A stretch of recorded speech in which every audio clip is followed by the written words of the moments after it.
All right, another attempt at this section of the trail, and looks like the gates are open. I think we'll be good to go. Let's go take a look. So the water's gone down quite a bit, so I'm assuming that if these gates are open, we can get through under the bridge here.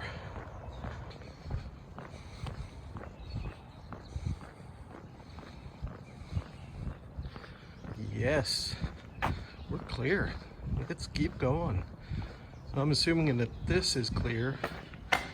The other section near Highway 50 is clear also. So let's go take a look. Wow, look at all the wood that got moved over here and got caught probably underneath here, and then they've cut it all up to take it away. All right, Mr. Well, it looks like they've been out here doing some maintenance because all the debris that was left from the water has been cleared.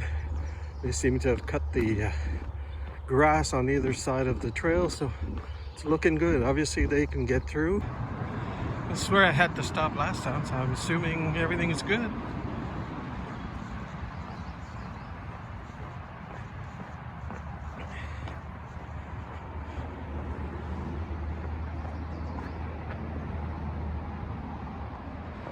Oh yeah, we're good to go. This was the last obstacle. The rest of the trail is higher than these points, these two last points under Fournier Boulevard and Highway 50. So we're good to go. In terms of flooding, we're good to go. Everything's cleared. And we're gonna be going that way. Down that way, but I want to show you Limy Lake. We'll get closer a little further down. We'll walk right by the beach, but there it is.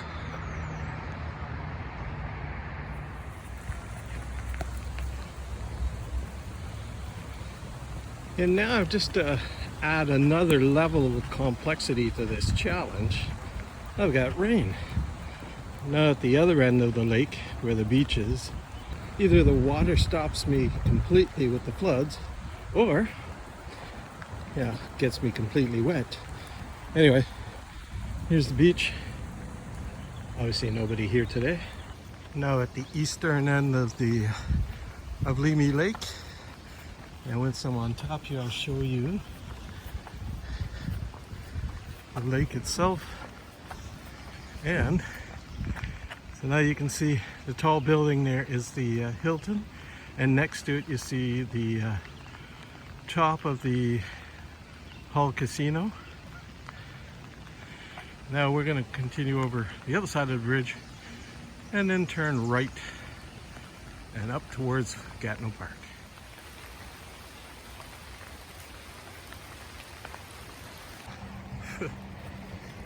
So earlier we followed the Ottawa River.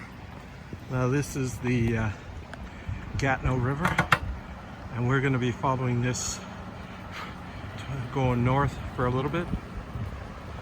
And oh, bugs are bad. And obviously it's still raining. Here's another nice little bridge. Still going north along the Gatineau River. And then just want to say that some of the geocaches, or I should say most of the geocaches that I will find on this challenge will be the traditional, straightforward, you get coordinates, find the container, sign the logbook. But if I am in a situation where I'm gonna have quite a debt in terms of how many caches I have to find, I just may start solving some mystery caches along the way.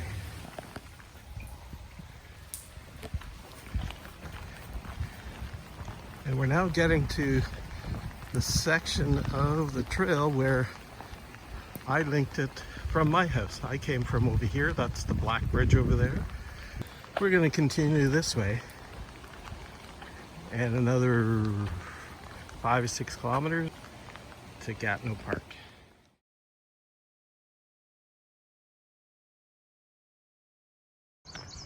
My GPS is telling me that there's a cache just around the corner here, just off the trail a bit, but I'm starting to get a little desperate about finding that one cache for this one section. It's pointing out this way a bit. Let's go take a look. Looks like that pine tree maybe here.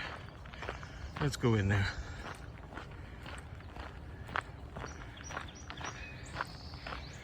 Oh, there's a trail, so let's go see.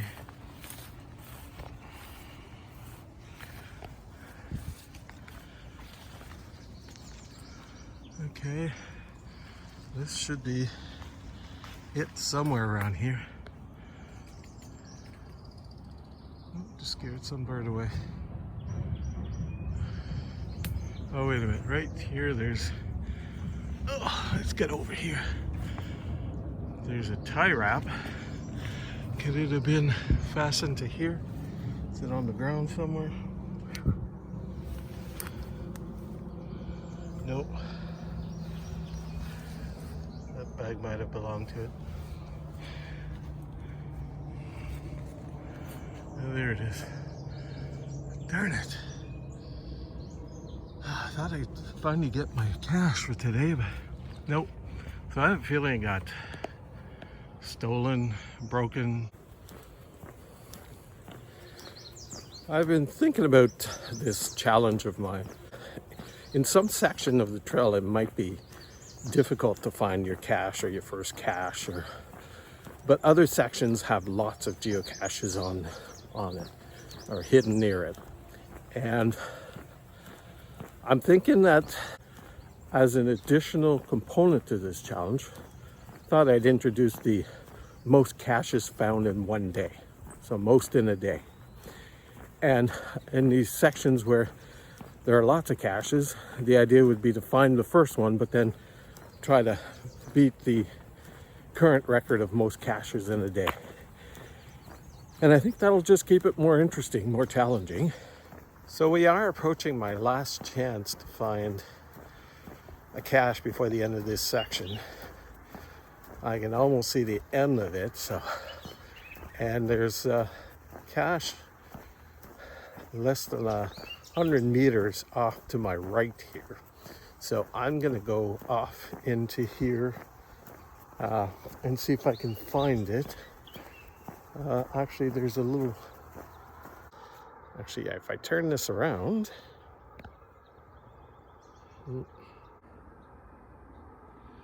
there's a path right here. So I'm gonna take advantage of this path. The GPS is pointing out somewhere out that way, but with the path going kind of that way, instead of going through that tall grass, I'm gonna try to go find it. And there it is. I can see it from here. Let's get closer. There it is right there. Let's just get around here to find it. Here we go.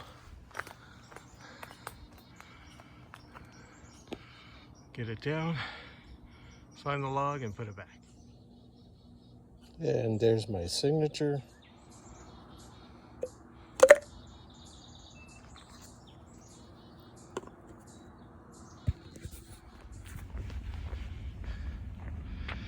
So the cache was hidden in there, and the actual end of the trail is just around the corner there.